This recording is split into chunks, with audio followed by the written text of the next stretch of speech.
So the title of my talk is From Raxacoricofallapatorius with Love, Case Studies in Insider Threat. And for those who cannot read Circular Gallifreyan, I am Tess Schrodinger. So a little bit about me, or well, agenda first.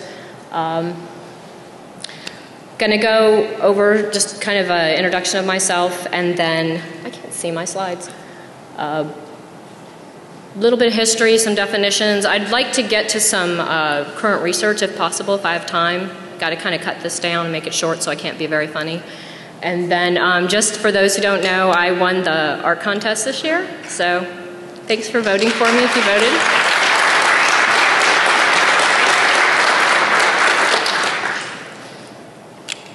Okay, so who am I?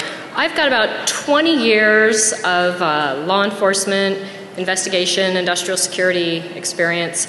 Forensics, I say bullets and blood, not ones and zeros, because back when I did forensics, if we encountered a computer, which was rare, we'd have to call the state and say, is there like a dude in a closet somewhere who knows what to do with this? Because it was a long time ago.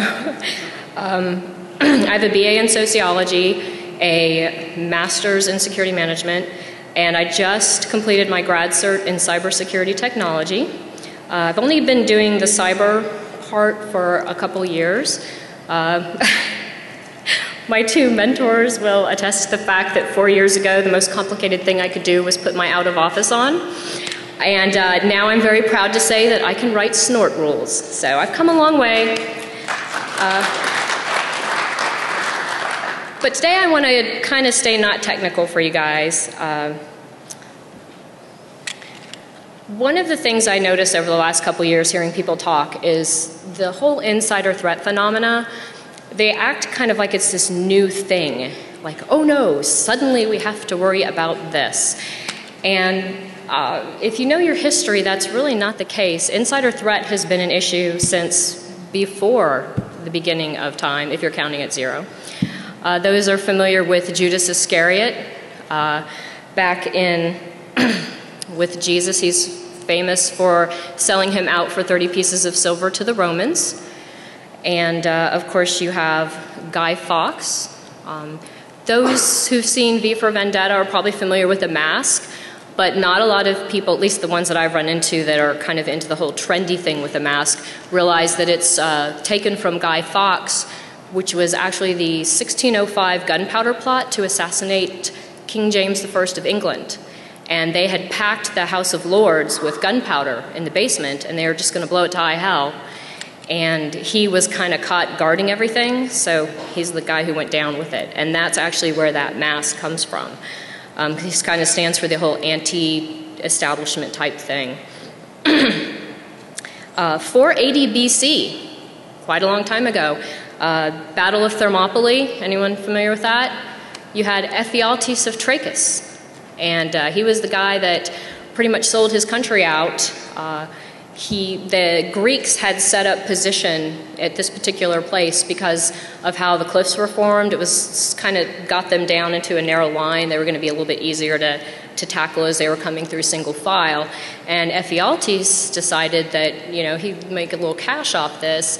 He told the Persian army how to get around through the mountains to the south so that they could actually come up behind the Greeks' position. And, you know, we all know how that ended. His name is actually synonymous in Greece with traitor, still today. It's been a very long time, and they still use that word for traitor, just as in the US, if you were to call someone a Benedict Arnold, that is pretty much synonymous with traitor. We probably have a nice international crowd, so those not familiar with American history, Benedict Arnold was a Revolutionary War general, and he was an American Revolutionary War general, and very long story short, he got kind of bitter and frustrated with the politics and the things that were going on the American side during the Revolutionary War, so he decided to defect to the British side, and he was actually in command of West Point at the time, and the plan was he was going to just hand West Point over to the British when they came to get it. Major John Andre, who was a British soldier, was actually caught on a train. He had the plans to surrender West Point on him, so General Washington figured this out before it actually happened, sent some guys after Arnold. He managed to escape. He actually stayed in the country, fought on the British side, and led raids in Virginia and Connecticut before the end of the war. I believe he ended up going back to England after that, but he's, you know, one of our big traitors in history here. Does anyone know who Robert Ford is, not the Canadian current politician? Has anyone heard of Robert Ford? Robert? So, yes, I like Robert Ford because sometimes I'll hear people going, I ain't got to worry about insider threat, I am the threat. That's what Jesse James thought. Robert Ford and his buddy Dick Liddell were actually arrested by the sheriff way back in 1882. And they had actually shot and killed the cousin of Jesse James. And the sheriff had caught them, and Jesse James was a real pain in his ass at the time, and he wanted to get rid of him, but he was having trouble getting to him. So basically he made a deal with Robert Ford and said, hey, if you take James out, we'll make this go away. And Robert Ford, of course, says, sure, I can make that happen.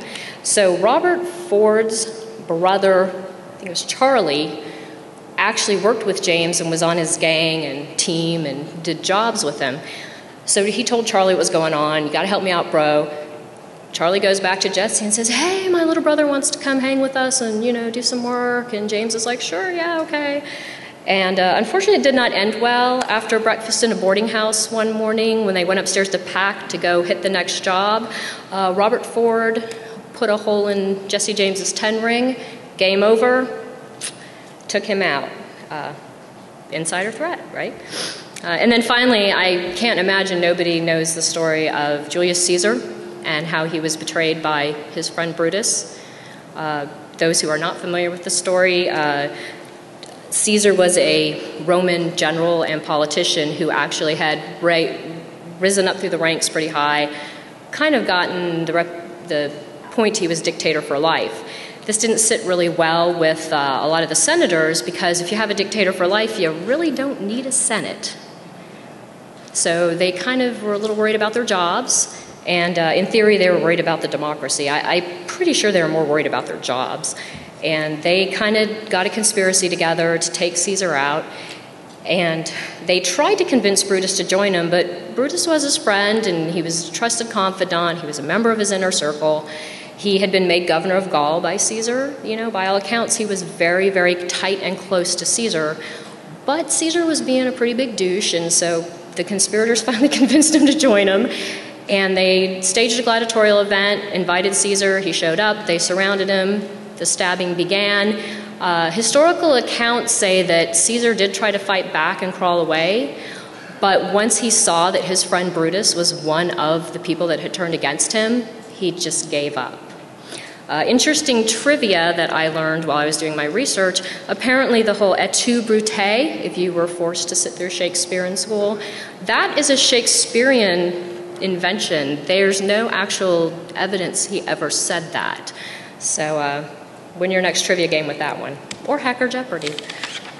A couple current cases, more modern. This was Four Pillars Consulting versus Avery Dennison. Has anyone heard of this? If you do security awareness at your organization, this is a really fabulous example, and I love to use this one. I've used it for years. A lot of times people don't understand that there's a value to what they work with. To them, it's like, well, it's not a rocket. It's not like this top secret thing. Who cares, you know? They don't understand the value. And I love this example because Avery Dennison makes labels. They make the adhesive stuff that goes on diaper tape. Like, really? If I worked there, I'd probably be like, who the heck wants this? Well, apparently someone wanted it badly enough that they paid Dr. Ten Hung Lee between about $150 and $160K to get it.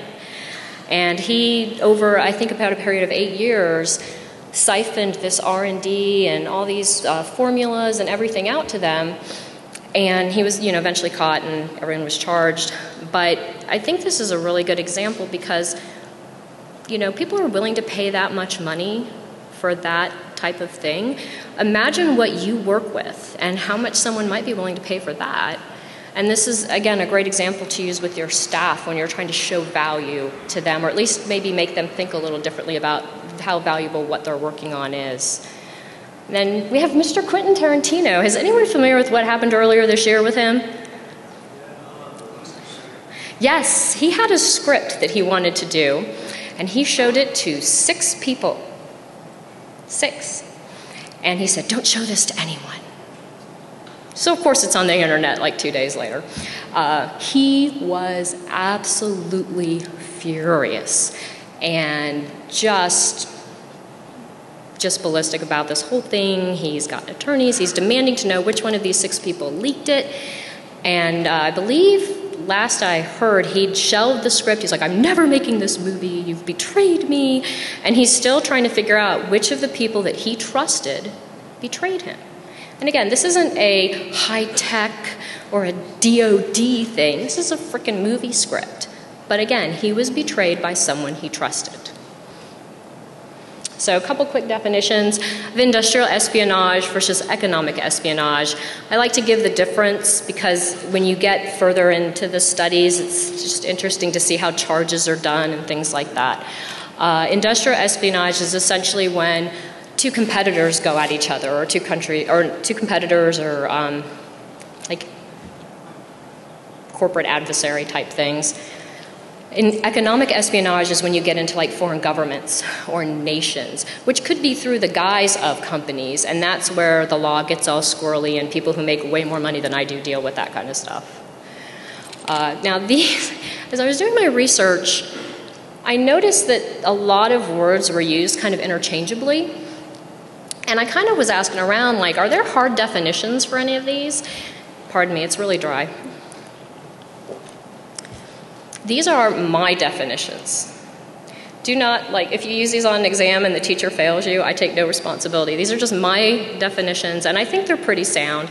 A spy is going to be someone who doesn't necessarily require a pre-existing relationship with you. They could have one, but it's not necessarily required. A traitor, on the other hand, has to have that pre-existing relationship so that they can betray it. What's interesting about insider threat, which years ago when I started researching this I did not realize, is that an insider threat doesn't have to have a malicious agenda. So where your spy has an agenda to steal from you, or your traitor has an agenda to betray you, a malicious insider, or an insider can be malicious, meaning they have that agenda, or they can just be, you know, someone who's doesn't really care, they're apathetic. Perhaps your security awareness program sucks and they just don't know, or they're stupid. So they don't necessarily have to like maliciously have it out for your firm. They could just be, you know, a jackwagon, and that's your fault. No, I'm just kidding. So here's my obligatory sexy slide for DEF CON. I was told we had to have one in all of our decks. So honeypots, I know we use them a lot with networks, honey nets, things like that, but it's also an espionage term. Sharon Marie Scranage. This one's for the ladies.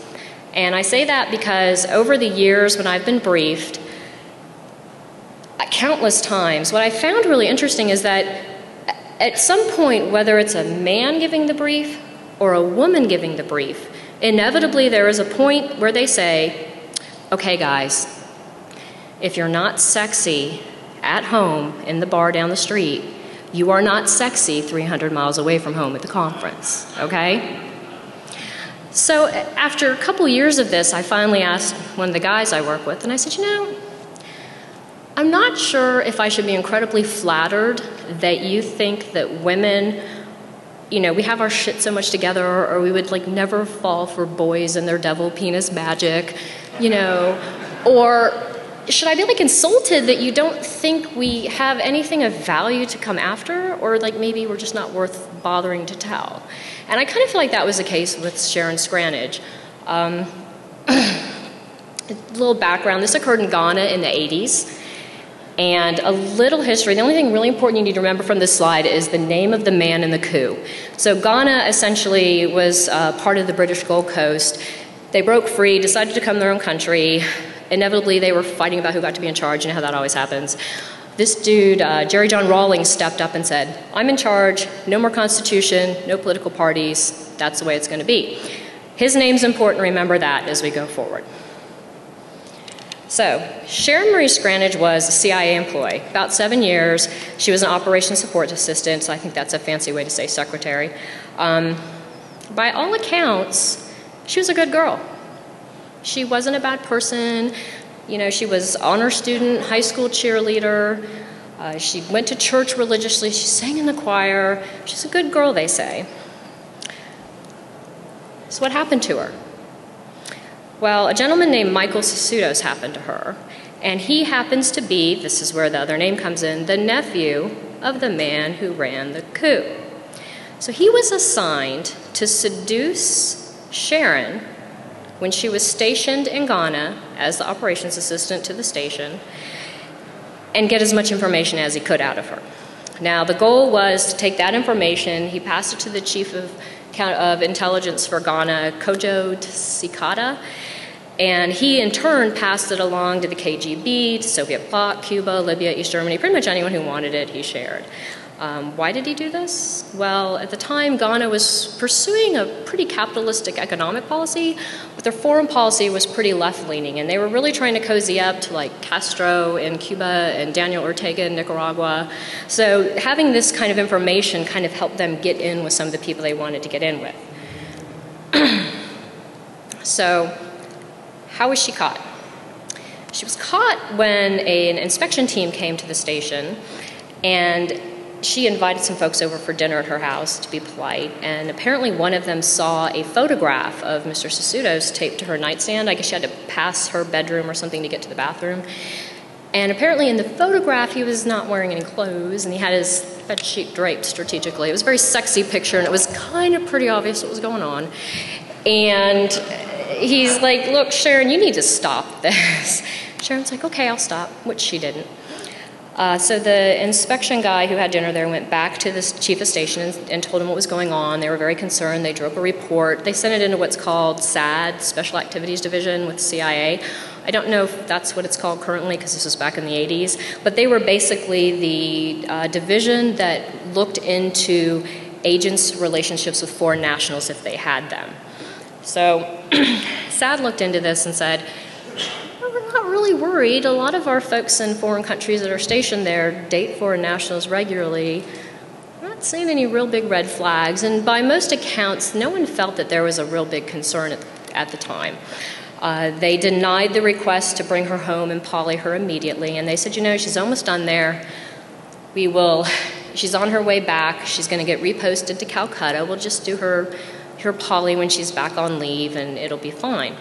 Well, she goes in to do the poly, and I don't know how many of you are familiar with poly technique, but you know, they basically ended up hitting a question that she really struggled with, and that was, you know, have you given classified information to anyone who's unauthorized? And that question really got her. After about 4 days of interview and interrogation, she pretty much just confessed it all, and she admitted she'd been giving all this classified information.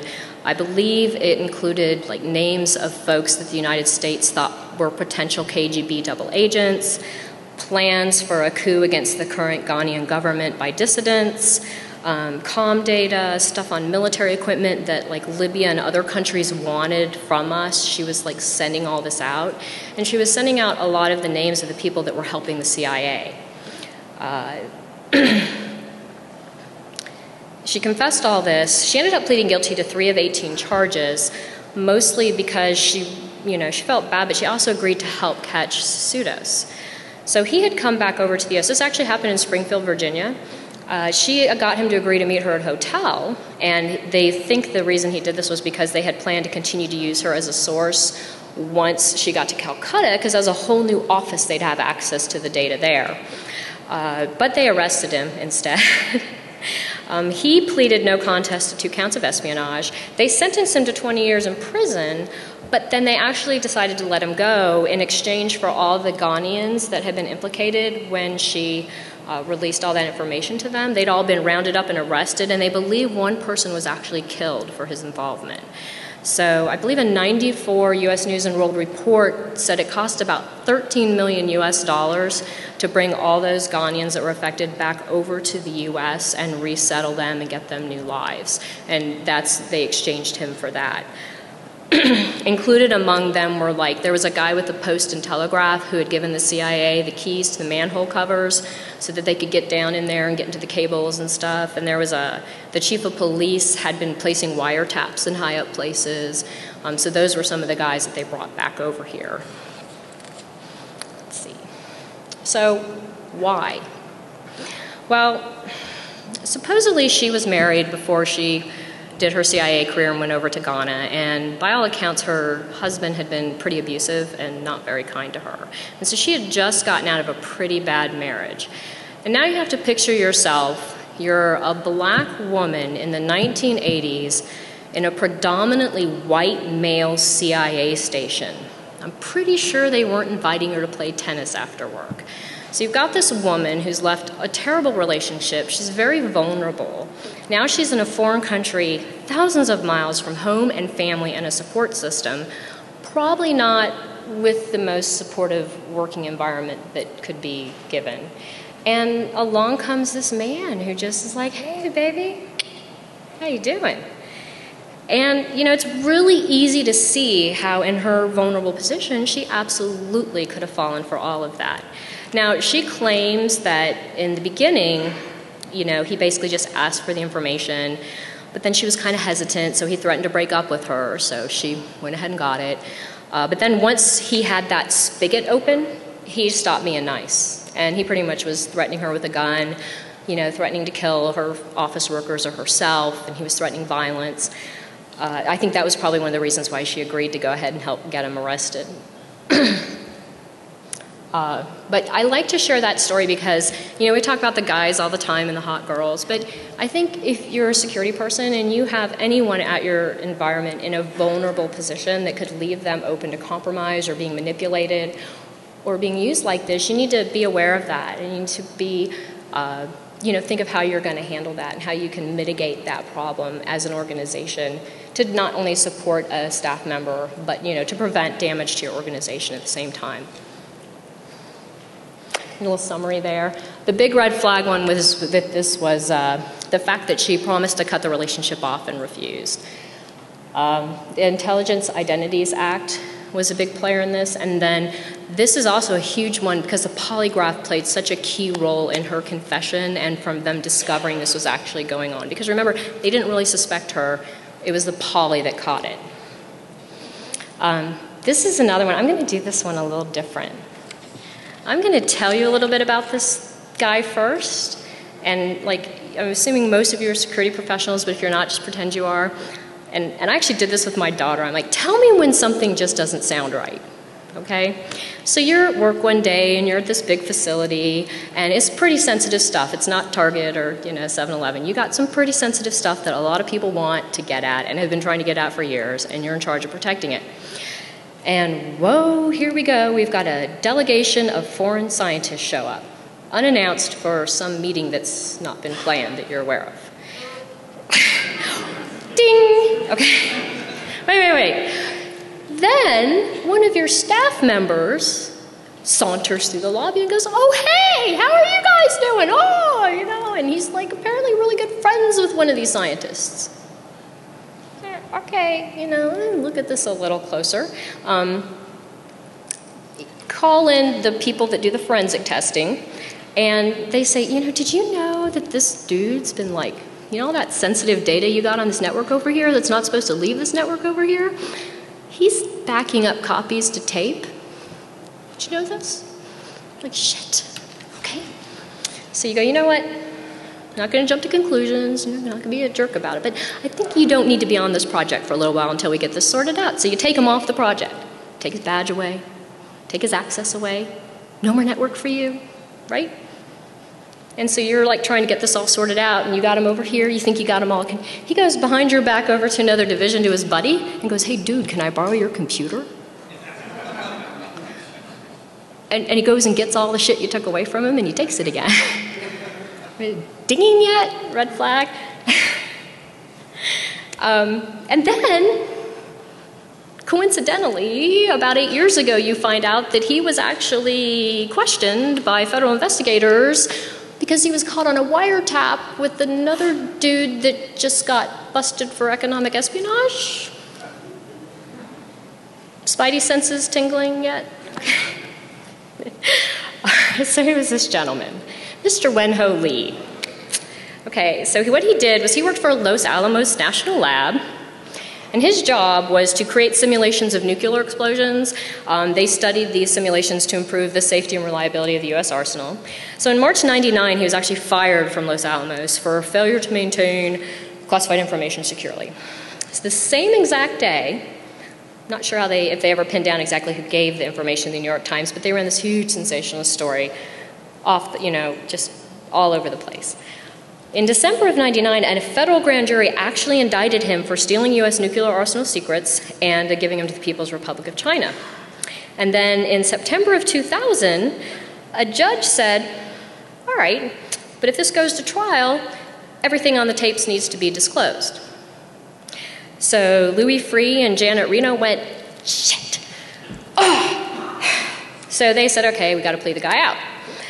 So the whole deal with the plea out was, it was to keep the data from going public, obviously. And then he had to tell them where the tapes that he backed up. And you know what he said? I destroyed them. It's cool. It's all good. He ended up pleading guilty to one felony count of illegal retention of national defense data. Then in 2006, he settled a $1.6 million lawsuit against the US government and 5 different major media outlets for dragging his name through the mud before he was indicted. So the big question with him was he an insider threat? If you read his book, and if you listen to some government accounts, everyone was bending over backwards to apologize to this man for this unfair treatment and how, okay, we're sorry, But you're a security professional. What do you think? Take out the charges and what do you think? Was this guy a threat? Yeah. There you go. Good. Got the smart room. Yes. Okay. This next guy is my favorite dude. I love this guy. And I got to tell you why I love this guy, all right? So you old school folks like me, you didn't always have like hard drives and USB things that you could put like 1 billion documents on and just stick it in your pocket and walk out, right? This guy was like total old school. Everything he stole was hard copy, okay? And I've seen pictures of his house. Wow. I mean, wow. This Dongfang Chung, or Greg Chung, he was actually caught. He was a Boeing stress analyst. He had a very high-level clearance. He was caught during the investigation of another spy, Chi Mok. So Chi Mok, for those who aren't familiar with the gentleman, naturalized U.S. citizen, engineer with Power Paragon. That's a division of L3. He was found guilty in 2007 for conspiring to export sensitive defense technology to China. So what happened was, while they were going through Chi Mok's house and going through all his stuff, they find these letters talking about this other guy. And, the handlers are basically like, hey, we know you don't have access to this. Can you see if Greg can get it for us? And they're like, who the fuck is Greg? So they finally figure out who Greg is, and they decide to do some surveillance on his house and take his garbage. Well, he thought he was being pretty clever because he was taking the documents, and he was putting them in newspapers and putting them in his trash.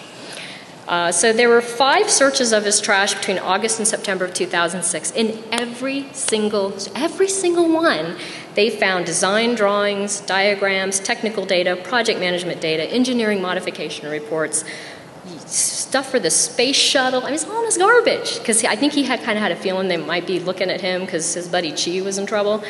So he's like trying to slide it in the trash 1 page at a time.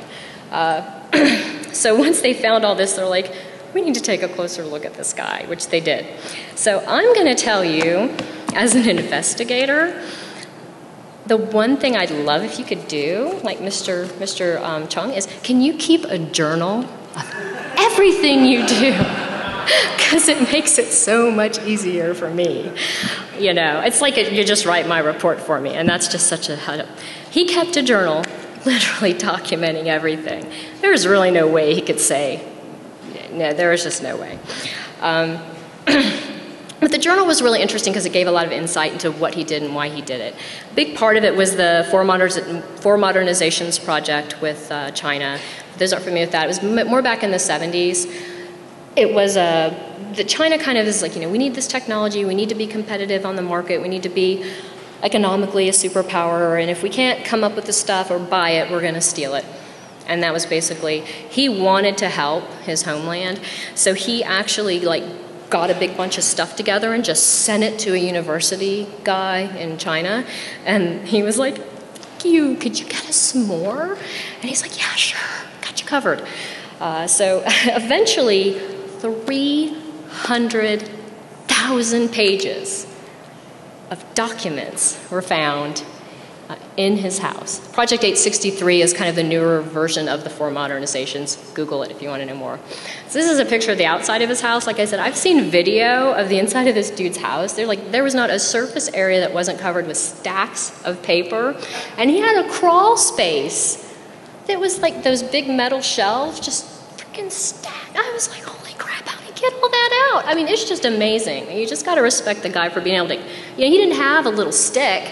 He took the shit, right? I was like, damn, wow. Apparently, I heard someone say that at one point when they looked at it all, they figured he had the largest repository of space shuttle data in the world in his basement, right? It's like, god damn. So one of the things they found in his house during the search was a tasking list, because when he started giving them the stuff, they're like, could you please get us this? They literally gave him like a grocery list of what they wanted, and he'd go get it and bring it back. So this is just an example of the kind of stuff he was handing over to him. And then there was another tasking list. This is the one that went when they were in Chimok's home, because what they were doing was they were going through Chimok because he didn't have access to all the same stuff that Greg had. So they were kind of like, whatever he couldn't do, he's kind of subcontracting out to him. So this is the guy, this poor man. I actually use this with my daughter as why she needs to learn how to spell. Because I'm like, you don't want to get a crappy nickname from the NSA if you jack things up. He literally was known as the spy who couldn't spell. I'm not kidding you. I just started laughing the first time I read that. Brian Patrick Regan, not the comedian. Former Air Force Master Sergeant, father of 4. He was actually trained in cryptanalysis by the United States Air Force. This occurred like 99 into 2000s. From 95 to 2000, he was assigned to NRO in Chantilly, Virginia. He was a signals intelligence specialist. And in 99, he was nearing the end of his 20-year service limit for his rank. And he was really worried about money because he was $117,000 in debt. And he had 4 kids to send to college. So he did what all of us would do. He wrote a letter to Saddam Hussein. And he said, hey, Saddam, I got some shit you might want. I'll give it to you for $13 million. But you know, he didn't know if his buddy will write back. So he also sent letters to Libya and Cuba and China. So we had a foreign source somewhere on one of those ends who saw this letter and came back to us and said, hey guys, you got somebody trying to, you know, get rid of your ship there. You might want to check on this. But they couldn't figure out who it was. All they had was that the letters were full of like horrible misspellings. Like instead of espionage, it was espionage. It was just really bad. So literally when they were trying to find this guy, they were looking for the bad speller. For those who had to read Of Mice and Men by John Steinbeck, some accounts compare him to Lenny. No, literally, they really did call him, like, there were people that said he's kind of like Lenny. He was a pretty bright guy, but he really had trouble communicating, and he said he always felt stupid, and he really struggled with reading and writing because he was dyslexic.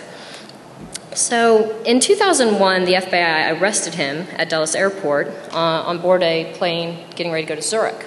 He'd actually told his boss he was taking the wife and kids to Disneyland. He lied. So when they arrested him, this is what he had on him. I really can't see my stuff. He had stuff in his pockets, he had classified papers, he had spiral notebooks full of things and cards, and they could not make heads or tails of this. This is the other funny part, is apparently NSA couldn't break any of his stuff. Now, to their credit, 911 had just happened. They had some other stuff on their plate. This dude wasn't like high on their list of priorities, so this actually kind of landed in the lap of an FBI crypto analyst named Daniel Olson, who managed to crack all this. So, kudos to him. Good job. So what was interesting was that Olson kind of was looking at dyslexic stuff, and he kind of figured out there was this technique that some of them use, where they use pictures or words instead of numbers to help things from getting transposed in their mind. So he looked at these words, hand, tree, hand, car. And so he kind of thought about them. And then he said, you know what? 5 fingers, 1 tree, 5 fingers, 4 wheels on a car.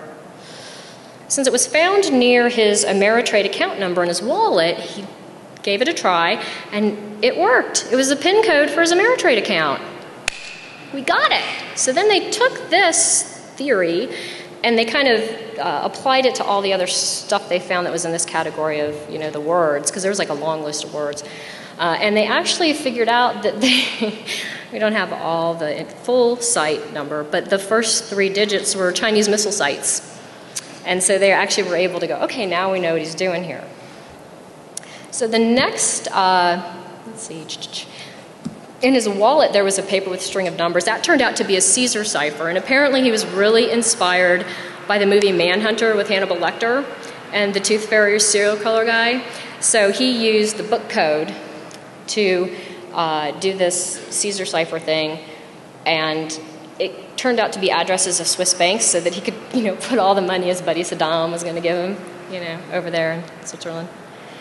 And then there were these pages of trinomes, right? And it took them a long time to figure this one out because they couldn't get the key to that cipher, right? So finally, because he's trying to be a helpful guy, he ends up telling them that the ones, there were 19 caches. These were all ended up to be longitude GPS coordinates for the caches where he buried the data. And originally he'd stolen this stuff and hid it in a locker, but then he put it in garbage bags and then dug holes in the ground and put it in there. And in case you're wondering, holes in the ground in a garbage bag are not authorized storage methods for classified material. Trust me on that one. So there were 19 caches total, 12 in Virginia, Pocahontas State Park, and 7 in Maryland, Patapsco Valley State Park. And apparently he used the NRO phone list for the Virginia ones and his junior high school yearbook for the ones in Maryland.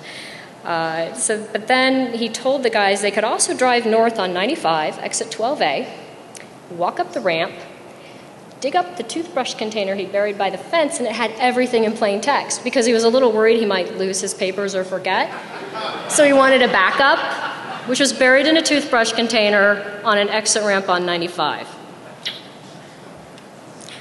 Anyway, so in Virginia, he happened in that park, he buried, they went out and found, I think he was messing with them. He just kind of went out behind the trees and they found the ones because he marked them with roofing nails, and they dug all these holes and couldn't find it, and they go back to him and he goes, oh yeah, I dug on the opposite side of the tree of the nails. Okay, they found it. So then they went to Maryland and tried to do the same thing, and they couldn't find it there, even on the other side. He goes, well no, the trees with the nails there, I put the tree across from it. But basically, he's all into the whole crypto thing, and he used it. But what the funny part I thought was that he made it so complicated that he actually ended up forgetting a lot of it, and he had to re-crack his own code with Daniel Olson. They had to work on it together. So learn how to spell, kids. Get a good nickname. So some current research, I'm glad I have time to get to this. This first one actually is really relevant, especially with what just happened to the general in Afghanistan. I ran across this article and I included a link to it. I honestly am not super up on the technology. I thought it was really neat to put a technical thing now on this kind of non-technical problem. What? That's my easy offer. Are you him? Yeah. Dude, that was awesome. So if you have questions about this, the dude is right here.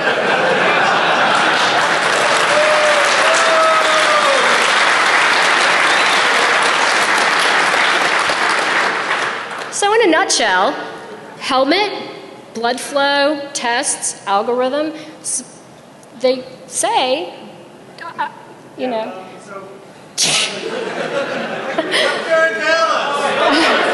Come on!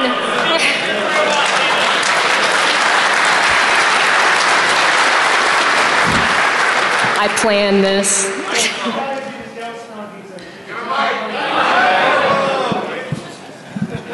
Sorry.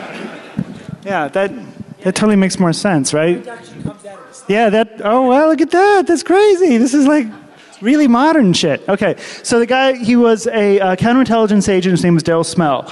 And what he figured out was that if you are looking at an image that you have some emotional attachment to, then you send off this really big signal out of a portion of your brain. And so what they did was first they put this helmet on you, and it's an fMRI helmet, and it also, no, it's an MRI. And so what they're doing is they're looking at the electromagnetic activity that comes out of your brain, and they were going to take a bunch of Iraqi troops and also Afghan troops, put this helmet on them, and first, establish a baseline, and then start showing them pictures that if they were a potential insider threat, they would have an emotional attachment towards, like the picture of a particular person that they may have come in contact with, a picture of a particular place that only an insider threat would possibly know. And so this way, because your brain sends out this signal far too fast for you to attempt to hide it or obfuscate it, then using the data that they were getting from this helmet, they would know if you were lying far more effectively than if you have to explicitly lie. But moreover, you didn't have to actually say anything. You didn't have to go ahead and do the whole lie. Your brain was actually indicating your familiarity emotionally with a picture or with a subject that was a telltale sign of your insider threat dumb. And so what they're trying to do right now is sell this actually in Afghanistan and Iraq to the U.S. military so that they can stick them on troops that are with the Afghan or the Iraqi military that we're working with to pre-detect potential insider threats.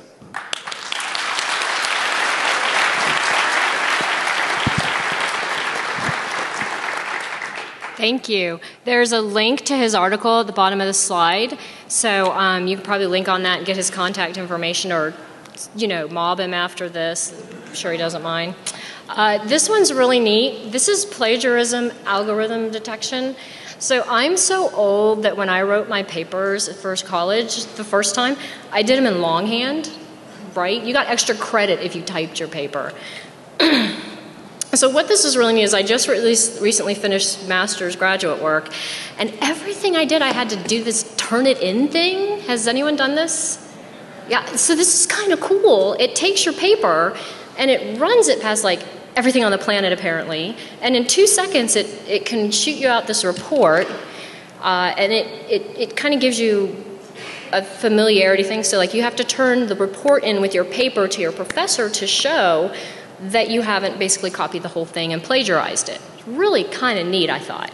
But what some guys figured out to do is you could use the same theory, and only instead of running it past the entire internet like it's a term paper, you're going to look at emails leaving your facilities or your sites or your organization because, it's, maybe, Greg Chung can get 300,000 pages out, but, people may be more hesitant now. They're like, I can just email it to my house, right? And nobody will catch me going out the back door with it.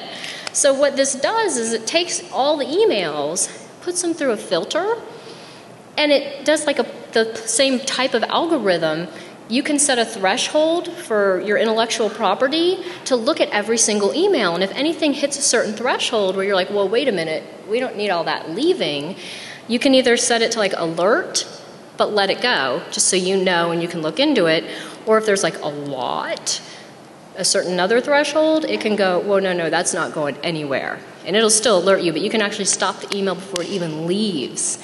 So this was really interesting. And again, I have a whole sources section at the end where I've cited like to hell and back. I just finished graduate work, so everything's cited. And this whole paper is listed and cited with authors if you're interested. And then the last one, a couple years ago, this gentleman presented a black hat on stochastic forensics. Is anyone familiar with that? No, this is so cool if you're into math. So he's looking from a forensic perspective at your computer usage. So if you sit down and use your computer every day, there's kind of a baseline for how you act and what you do. And if you're copying like large masses of things or trying to exfiltrate them, that changes your pattern. Because suddenly it's not your normal baseline anymore. You're doing something kind of hinky. And so they can actually go back and look at this and maybe not necessarily use it for evidence, but it could be an indicator of something you might need to look at closer. It's a very technical paper, and I can just write snort rules now. I'm not quite to this other level yet, but it's very interesting if you can read at that level. Check it out, and there's some interviews with him and some articles, so point you in that direction. Are we good on time, or 2 minutes? Okay, really fast. Mitigation, funny cartoon my guy gave me, but it's really sad at the same time because it's true. Communication and awareness, oh my gosh, that's a whole other presentation. We'll do that next year.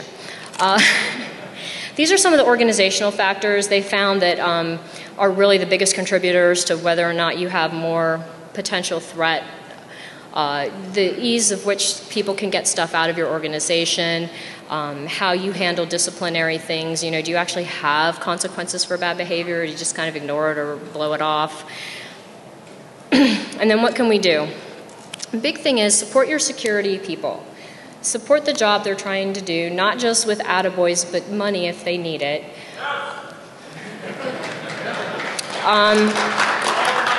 Yes, all the money. And, you need to work with your people. They're not like tokens on a chessboard, they're people. You need to understand them, and you need to understand what makes them tick, and then you need to understand how that could affect your organization if they start ticking wrong. So I think I'm out of time. What do? Call someone trusted, your general counsel, your legal department, your, what do they call it? JAG? What do the government people call it? The hotlines, whatever those numbers are. And then sources. On the slide, you should have all this.